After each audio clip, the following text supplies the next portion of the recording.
This is the way I teach this concept is what I should say, but stress plus stress equals burnout. Rest plus rest equals weakness. Stress plus rest equals growth. Rest is part of your job. It is part of how you get better. What's up, my friend, and welcome back to another episode of the Legendary Life Podcast. I'm health expert Ted Ryce, coach to entrepreneurs, CEOs, and other high-performing professionals. If this is your first time listening to Legendary Life, what we do here is we break down science-based information on how to lose fat, prevent disease, and live a longer, healthier, legendary life. So if that's what you're interested in, you are in the right place. Click that subscribe button wherever you listen to podcasts so that every time one of my episodes comes out, you'll be the first to know. Today, it's just you and I. We're doing a deep dive into how to boost brain health and fight dementia. And by the way, if you are looking for a coaching... if you're looking for a coaching experience, but nobody's really looking for a coaching experience. I mean, there are some people like me who are doing that, but high level people. But really, if you're looking to get coached in a way that will help you lose 1, 2, 3, 4 pounds in 1 week, sign up for my Coronavirus Comeback Challenge. You can do that at legendarylifepodcast.com/challenge. We do this for 2 reasons. 1, to give back because information doesn't equal transformation, people. You've got to act on what you learn. And I help you do that for 7 days for free. It's a way to give back. So I want you to improve in your life. Whether you become a client of mine, or whether you hire someone else, whether you never take any financial action in this area of your life, that's fine. But I want to help you. And then the other reason we do it is because I know you've been listening, and some of you have been listening. You're looking for someone to help you. You're not sure who to trust. Hey, I get it. Come, spend a week with me, see what you think, make up your mind from there.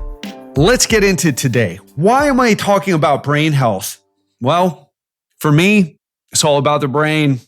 In fact, all the coaching, most of what I teach my coaching clients, it's all about the brain, understanding the brain, making it work better.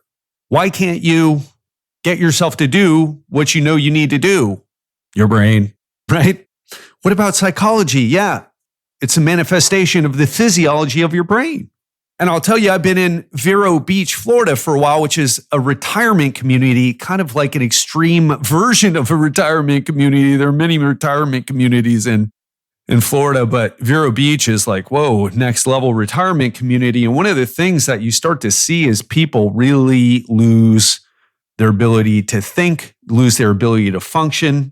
And what we're here today is to talk about how your lifestyle relates to your brain function and to boosting it, or, maybe you're doing some things that are taking away from your brain function, and also about fighting dementia.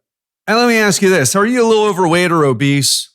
You're somewhat active. I mean, you go to the gym 2 or 3 times a week, but sometimes you don't when life gets a little busy. Do you kind of have a few or maybe 4 glasses of scotch, wine, beer a night? Do you know you should eat more vegetables, but you don't? And are you concerned about your health, especially not just your physical health, but your brain health? I mean, where do you think anxiety comes from? Depression comes from. Inability to focus comes from. Inability to make good decisions comes from. So let's talk about this. Dementia. Scary. A lot of us don't even know what it is. And we're going to be doing some testing here. I'm going to test what you know. So we're first going to start with a working definition here of dementia. Dementia is a progressive brain disease that results in a loss of both physical and cognitive function. What does that mean? Well, your brain is the source of your cognitive functions, the source of cognition.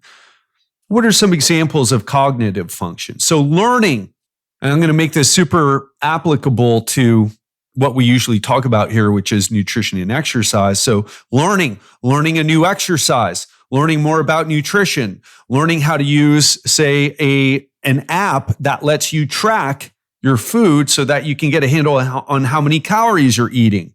That's learning is a cognitive function. Another cognitive function is memory. What did I just say? What did you have for dinner last night? Also, memorizing again. Oh, what was it that Ted said about what we need to know? What was the number one rule of building muscle? Memory is a cognitive function. Language is a cognitive function. Visual and spatial ability. So your ability to drive and manipulate things in the world and, using your hands, picking things up, putting them down. Cognitive function. Executive function. That's something that we've kind of been diving into a little bit. So executive function is a part of cognitive function. Well, what are some examples of that? Great question. How about this? Situations that involve planning or decision making. It's part of your executive system. Situations that involve error correction or troubleshooting, so solving problems. Situations that might need a spontaneous solution or a spontaneous response. So things that are not necessarily well rehearsed, but something that you need to deal with spontaneously. In other words, you got to improvise. Also, dangerous or technically difficult situations. I don't know how dangerous it is, but learning how to use your new iPhone. Situations that require overcoming strong habitual response or resisting temptation. Now, this is the one that I want to focus on, especially with executive system function. So let's say you have some habits and you want to change them, or you have some temptations and you want to resist them. The weaker your executive function is, the harder time you're going to have to break these habits. Super important. So the health of your brain is key to breaking habits and resisting temptation is what I'm trying to tell you there. What about social function? That is a cognitive function as well. Social function, what does that mean? That's a sciencey way of saying, hey, interacting with people, interacting with your coworkers, interacting with the people that you meet throughout the day, talking with your kids, talking with your partner. How do you interact with people? Cognitive function. So having a healthy brain is key to having healthy social relationships. Also vice versa, which we're going to get into. Another thing is so those are the cognitive functions. Muscle movement and coordination is also part of your brain. Try rubbing your belly and tapping your head right now. I'm doing it. Are you? Closing your eyes and touching your nose. Muscle movement and coordination. Also interpreting your five senses. So I hope what you're starting to see now is that there are many links between your cognitive and physical function. For when your cognitive function becomes impaired, you can't drive, you get lost more often. I mean, we're talking extremes here. This is what my dad's dealing with right now. He wants to get back to driving. He can't. Not only is he cognitively impaired, but he is also physically impaired. Gets lost more often. Luckily, he doesn't wander too much. 5-time higher risk of falling when your cognitive function becomes impaired. And it also affects how you interact with others, which can increase social isolation because nobody wants to deal with your incoherent sentences. It's the truth, except those nurses and caretakers who are paid to do it. So in this episode, we're going to dive into science-backed ways to boost brain health, which will also help you reduce your risk of dementia. But first, let's test your knowledge. True or false? Dementia is a normal part of aging. True or false? Just part of getting old or not? False. Now look, age-associated changes in cognitive decline do happen, but they're subtle. So some cognitive decline is normal, but we continue to make lifelong memories. We continue to learn. Our vocabularies evolve. Our wisdom continues to improve. And normal changes or normal decline in cognitive ability don't affect a person's ability to live on their own, like dementia. Okay, and this isn't me saying this. This is organizations like World Health Organization. Whatever group you have up there, whatever official group you have up there that goes into the evidence talking about dementia. So what does the research say about boosting brain health and reducing risk of dementia? Well, there are really 6 things here we're really going to talk about. There are 6 things: physical activity and weight management, nutrition, cardiovascular health, smoking cessation and avoiding excess alcohol, brain and social activity, but also the specific conditions and side effects. We're going to stay away from that. There are medications and conditions that affect your risk of developing dementia, but we're not going to talk too much about those. So how about this? Another true or false. Let's test your knowledge. True or false, exercise can have an immediate and long-term positive effect on the health of your brain. True or false? Absolutely true. Physical activity is linked to brain health, and brain health is linked to physical activity. Physically active people are less likely to develop dementia.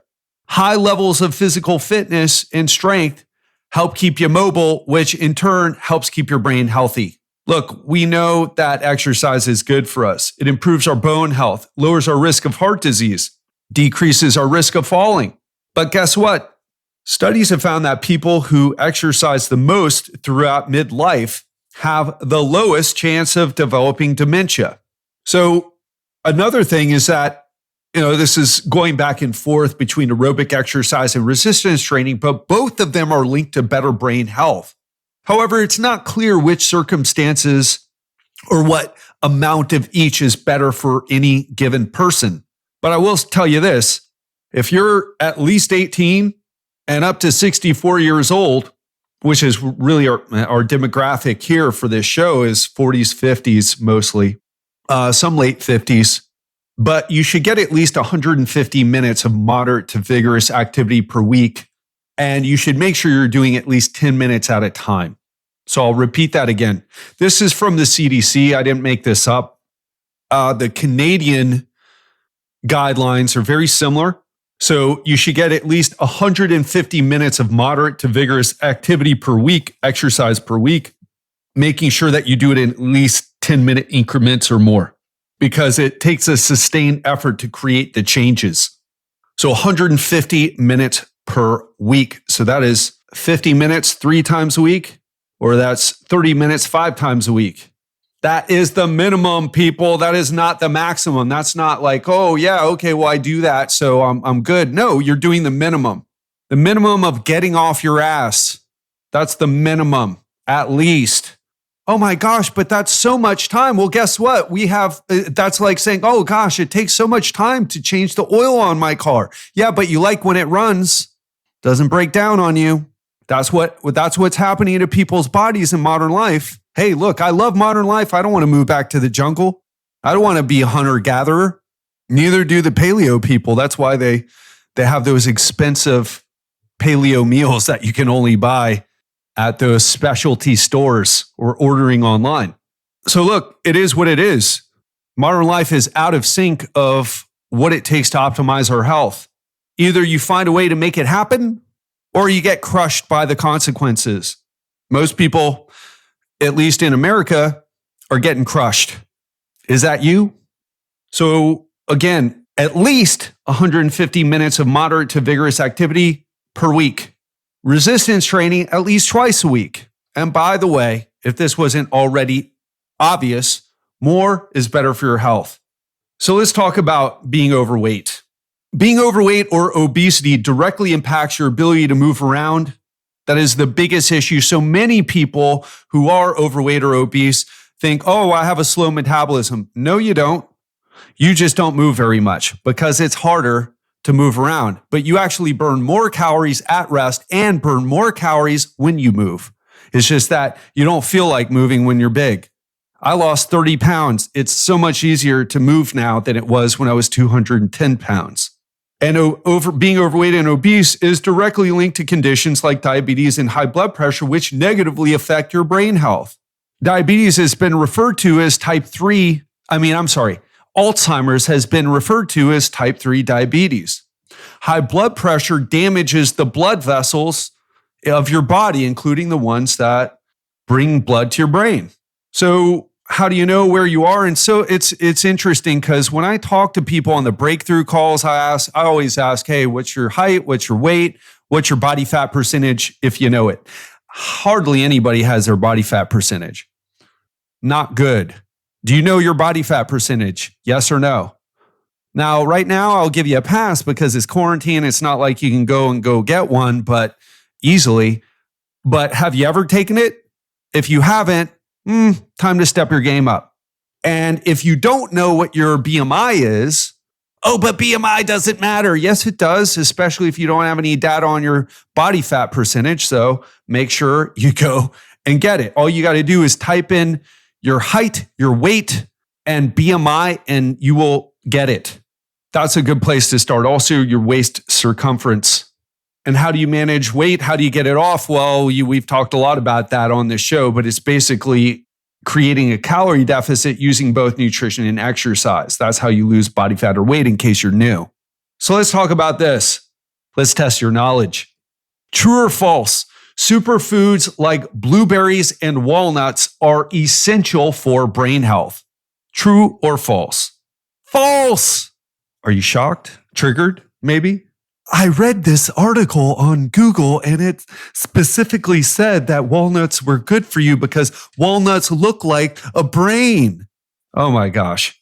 Please put a virtual bullet in that blog. Put it out of its misery. And avocados look like testicles. They're great for your testosterone levels. Put a virtual bullet in that blog or podcast too. Absolutely silliness. So it's false, okay? Eating an overall healthy approach like the Mediterranean diet, which has the most, by the way, if you want to look at diets, the food choices on the Mediterranean diet has more evidence behind it than pretty much any other nutrition, like diet, named diet. I try to get people making choices that are more Mediterranean, Asian. But I really focus on habits first and focus on getting people to lose fat first. And then we work on diet quality because everybody knows like, hey, eat broccoli, kale, use olive oil instead of butter or lard, right? That's not a problem. It's the modern food environments and hanging out with our friends and business meetings.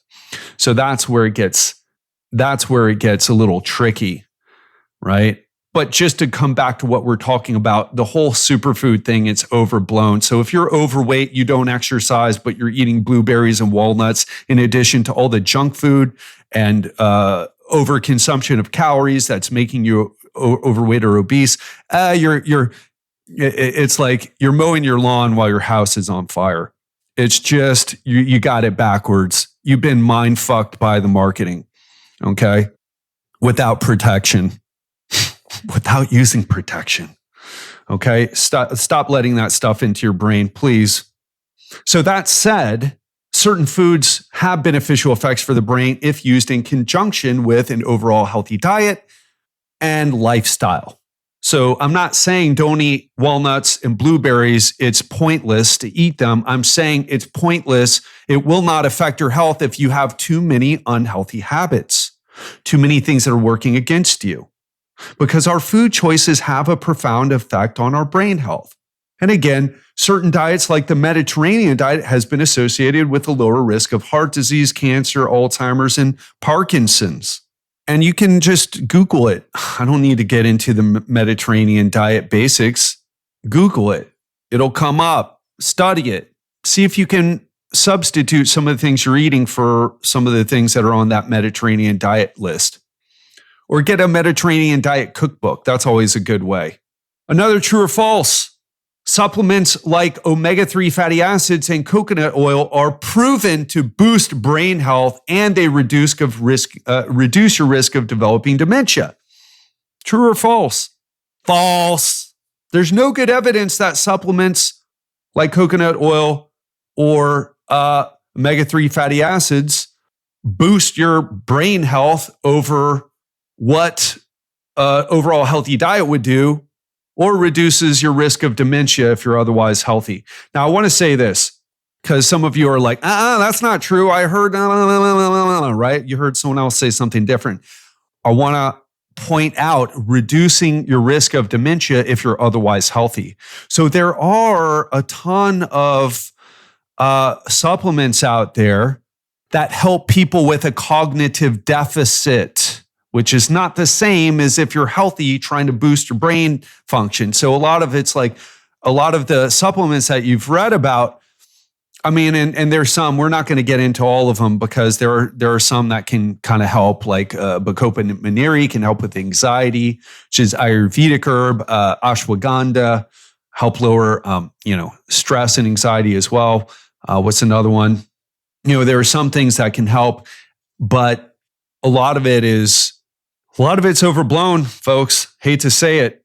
I like supplements. I play around with supplements, but unless you've got some issue, like, I have a sleep issue, or, I have a stress issue. I'm too stressed. I can't fall asleep at night. Okay, so take some phosphatidylserine and ashwagandha. But the root of your problem is stress. It's not a ashwagandha and phosphatidylserine deficiency. Are you getting what I'm putting down? Let's talk about cardiovascular health. Another true or false. Damaged blood vessels in the brain cause dementia or strokes. True or false? True. Vascular dementia, a certain type of dementia, is caused by the slow and steady damage to blood vessels in the brain, or can be created by strokes, right? So there was already some damage enough to have a stroke, right? Some plaque stuck in some artery somewhere, had a stroke, and the stroke caused damage, and then you ended up with dementia. Also, diabetes, high blood pressure, and high cholesterol. Cholesterol, no, but that's all. There's a book called The Cholesterol Myth. Hopefully you listened to that recent episode with Dr. Spencer Nadolsky, where we talked about cholesterol. And there are some gray areas, but in general, high cholesterol is not something, until we get better information, high cholesterol is something that you want to deal with, okay? Because what we know right now, it can impact vascular health. So managing your blood pressure, diabetes, and cholesterol is key to keeping your blood vessels healthy, which is also key to brain health, because blood goes to your brain, and if those vessels are damaged, not good. This episode is sponsored by Organifi. Do you want to know a secret that all my coaching clients follow? It's really simple, but powerful. Add vegetables into each meal. But let's be honest, most of us, including myself, don't eat the recommended servings of vegetables and fruits each day. So for those of us who are on the go or have trouble eating healthy, having a greens powder makes it easy to get your greens in every single day, no matter how busy you are. And that's why I use and recommend Organifi Green Juice, a superfood powder that you just add water to so that you can get your greens in even when you're on the go. The best thing about Organifi Green Juice is that it actually tastes great. But don't believe me, try it for yourself. And use the code TED20, that's capital TED, the number 20, at www.organifi.com. That's Organifi.com to receive 20% off your first order. But hurry, this is a limited time discount for Legendary Life listeners. Now, back to the episode.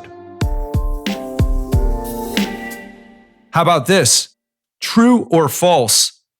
Higher alcohol consumption and smoking have both been linked to an increase in your risk for dementia. True. Any smoking is dangerous to your brain, right? It's just, there's no amount of smoking that's good. And to be honest, I take a puff now and again of the cannabis, and it's something that taking a vape is probably better. And I want you to think about this. It's not just smoking, but what about air quality? Do you know about the air quality of your... Now, this is me talking, just to be clear here, this is me talking outside of what the evidence shows, but because it just came to my mind while I was reading my notes for this episode. But probably a connection between poor air quality, like when I was in Bangkok or Chiang Mai, the poor air quality there, or even in Medellin, Colombia, where the air quality was very bad. I mean, it leads to vascular problems, and people die every year because of poor air quality. It takes, I forget how long off your life, 10 years off your life if you live in Bangkok and don't wear a mask. But I'm just saying, like, hey, even if you're not a smoker, if you're breathing in air pollution on the regular, this can be an issue. So, and although some studies have shown that small amounts of alcohol can decrease the risk of heart attack and stroke, higher alcohol consumption is associated with poor sleep, high blood pressure, and weight gain. So it's really this issue of like, oh, but if I drink one glass every day, I'm going to improve my cardiovascular health and decrease my risk of heart attack and stroke. But then again, that one glass leads to, that executive function that we talked about when we were talking about cognitive functions, right? That executive system of your brain that we've been discussing a lot recently gets turned off when you drink alcohol. So one drink turns into more drinks, opens up the floodgates for binging behavior. And so if you're eating a bunch, if you end up drinking quite a bit and putting on weight as a result of your behaviors linked to that all start with that first glass of alcohol, you're not doing anything for your health. So just, shove that away. But for those of you who are super on top of your alcohol intake, the U.S. Dietary Guidelines for Americans recommends that if up to 1 drink per day for women and 2 drinks per day for men. And also, what they talk about is plan on non-drinking days to avoid developing a habit. So I want to ask you, even if you are one of these people who has a restrained approach and you can moderate, like for me, I'm not a big drinker, never have been, had a couple of drinks the other night, not missing it. I, for better or worse, like the weed better, has less calories in it. I sleep better with it than I do with alcohol. By the way, I sleep better with nothing, but we all knew that, right? So planning non-drinking days, if you drink regularly, do you make sure that you break the habit, or make sure that you put in pauses there so you avoid developing a habit? And of course, if you're noticing poor sleep after drinking, don't go ahead and say, but one drink, because personally, I notice if I drink one drink and it's too close to bedtime, I sleep so poorly. I've got an Oura Ring that measures this stuff. And actually, one of the things that my clients with Oura Rings repeatedly report is that they notice their sleep quality gets worse.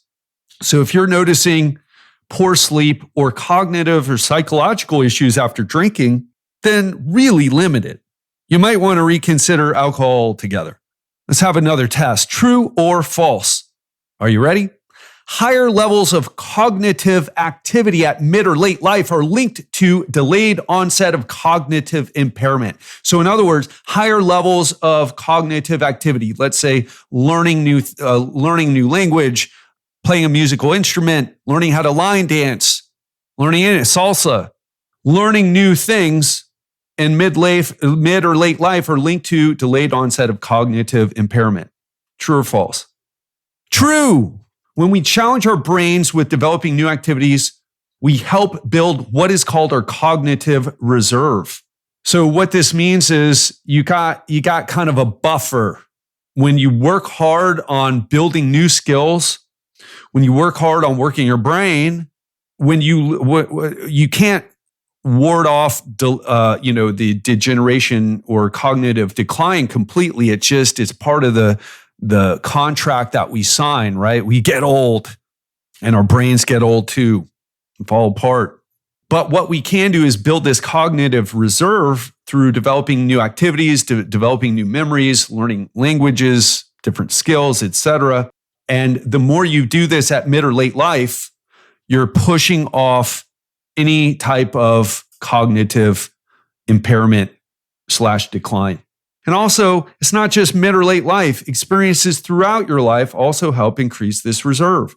And by the way, if you're wondering like, hey, which activities are shown to be super amazing for your brain versus the ones that don't? Well, things like learning a language, learning music have some good evidence for boosting cognitive reserve, and brain training apps like Luminosity don't. Okay. So if you're like, oh, I play this brain app, yeah, you're probably wasting your time. There's, if you go to my website and search for Adam Gazzaley, he's a neuroscientist, actually a medical doctor, and has his PhD in neuroscience. And he's coming up with a game that both combines cognitive challenges with exercise that has some interesting research. And he's developing that because he believes that the drugs, the pharmaceuticals that companies are developing just are too blunt of an instrument and don't work that well. So reading, writing, playing a musical instrument, learning a new language, learning a new skill, learning any skill are all ways to keep your brain in peak shape. And like I mentioned with Adam Gazzaley, research has shown that activities that combine both a cognitive challenge and physical activity provide the most benefit when it comes to brain health. So what are we talking about? Dance, Tai Chi, martial arts, the video games that Adam Gazzaley is developing, and probably some of the video games that are coming out that maybe don't have. Now, Adam has research being done on these games that he's developing. There are probably some that don't have research on them, but still do. But do they combine cognitive and physical challenge together? And as I said, most of the brain training apps, they just don't work.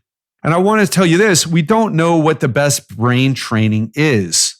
But what I will say is, if you hate playing music, well, if you've never tried it, do it. Because you don't know if you hate it if you've never tried it. Try taking up piano, try playing the guitar, try playing the drums, rhythm, melodies, harmonies, learning how to read music, wherever you take it, or just jamming with your friends, give it a try. And I will say this, definitely do the things that you enjoy as you're more likely to keep them up. Another true or false. Social isolation is a known risk factor for developing dementia. So the more time you spend alone is a risk factor for developing dementia. True or false?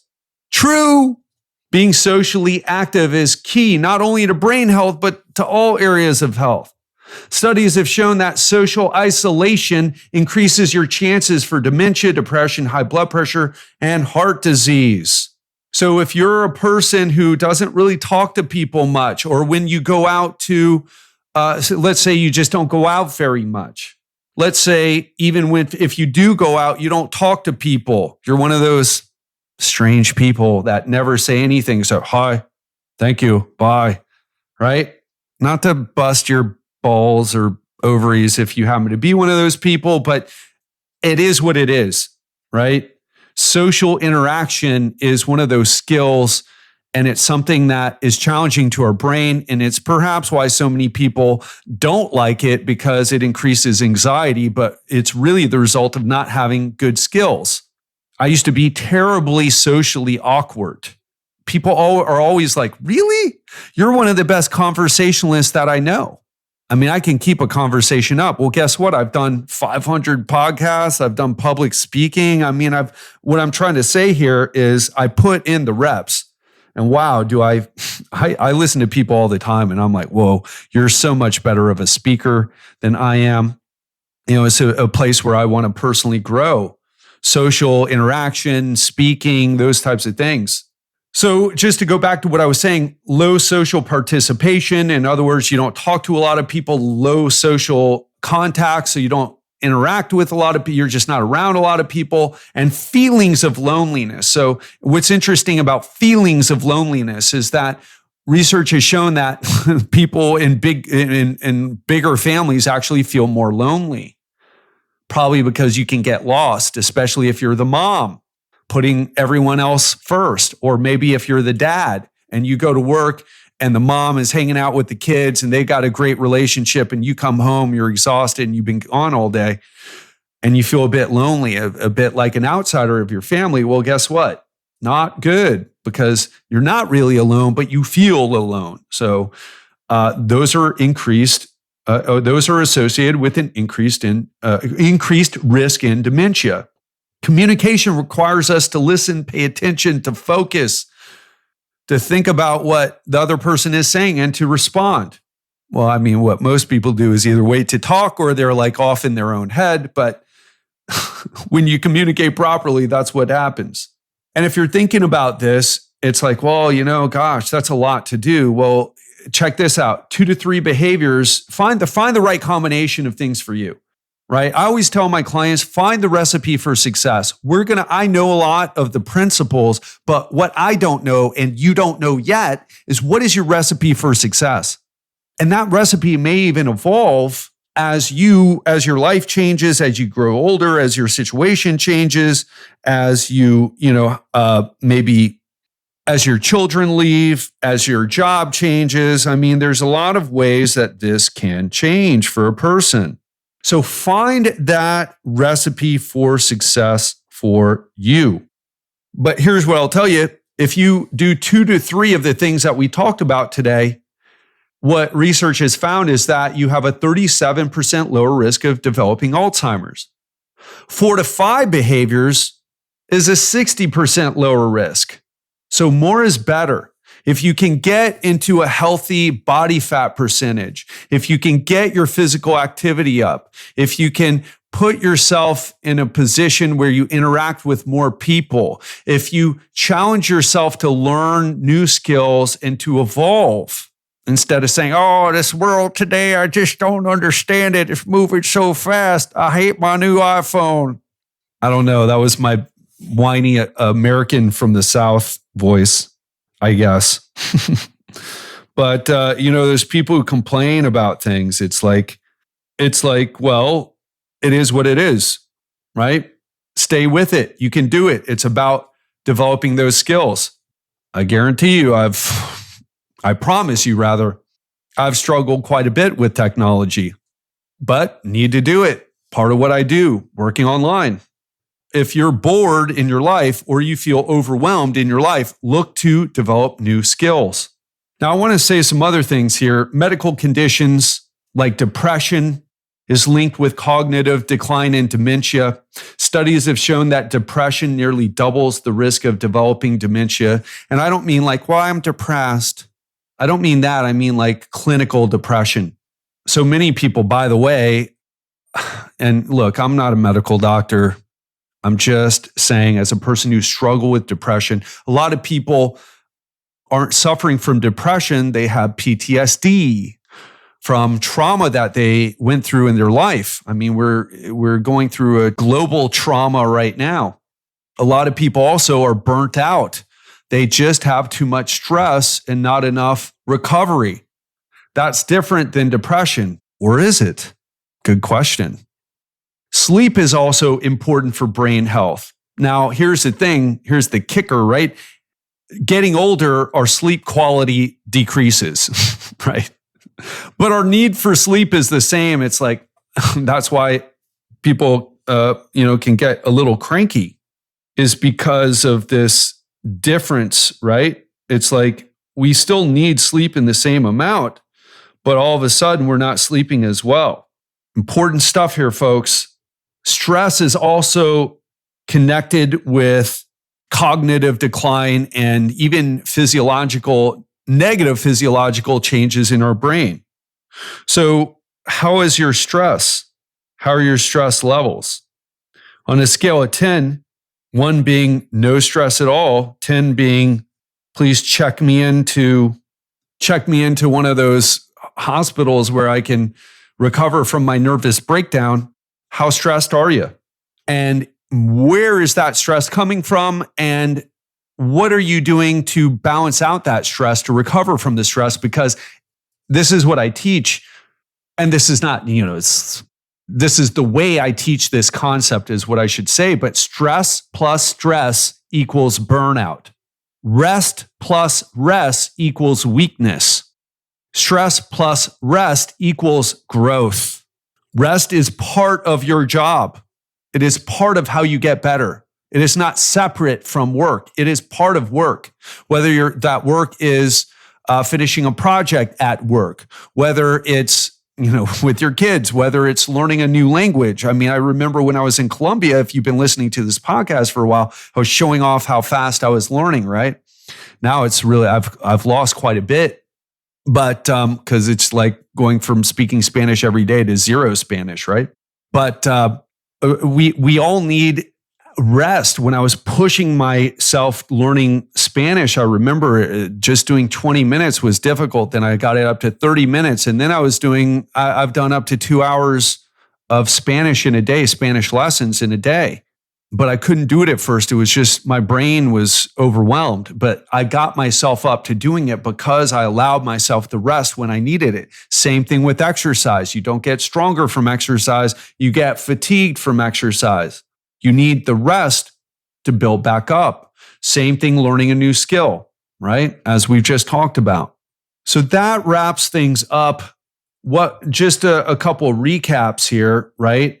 What we're talking about, the big five is physical activity and managing weight. We're talking about the quality of your nutrition. That's number 2. We're talking about cardiovascular health. Number 3. We're talking about quitting smoking if you smoke.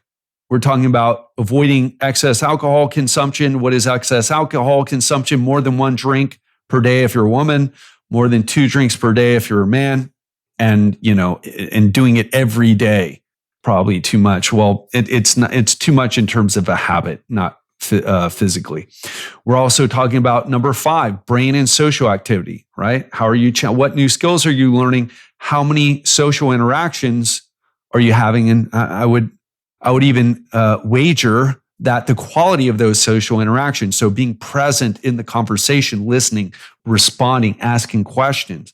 And then we have some issues like poor sleep, like depression, like stress that also affect brain health.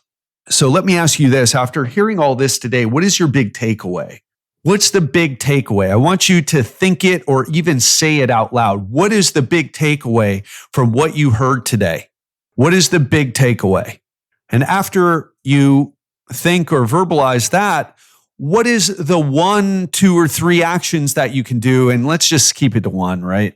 What is the one action? What is one action you can do? At least one action you can do after listening to this. What is one area that you can step up in? Is it activity? Are you not getting that 150 minutes, that minimum of 150 minutes of low to moderate exercise? Are you overweight or obese? Are you drinking too much and need to slow it down a bit? Do you not talk to enough people? Are you learning any skills outside of your job? I always ask, do you have hobbies outside of work, or is work your hobby? And when people say work is my hobby, well, that's a problem, right? It's a problem. Hey, I love what I do. Love what I do. But we need to get away from it so that we can grow, not just our brains, but also it helps us. So I do scuba diving. I do martial arts. I have other things that I'm interested in. So where can you step your game up? What can you do? What's one thing? What is the major thing, the weakest link? Or what is the thing that you're most like, I really want to do this more. I really want to learn a new language. I really want to take up a musical instrument.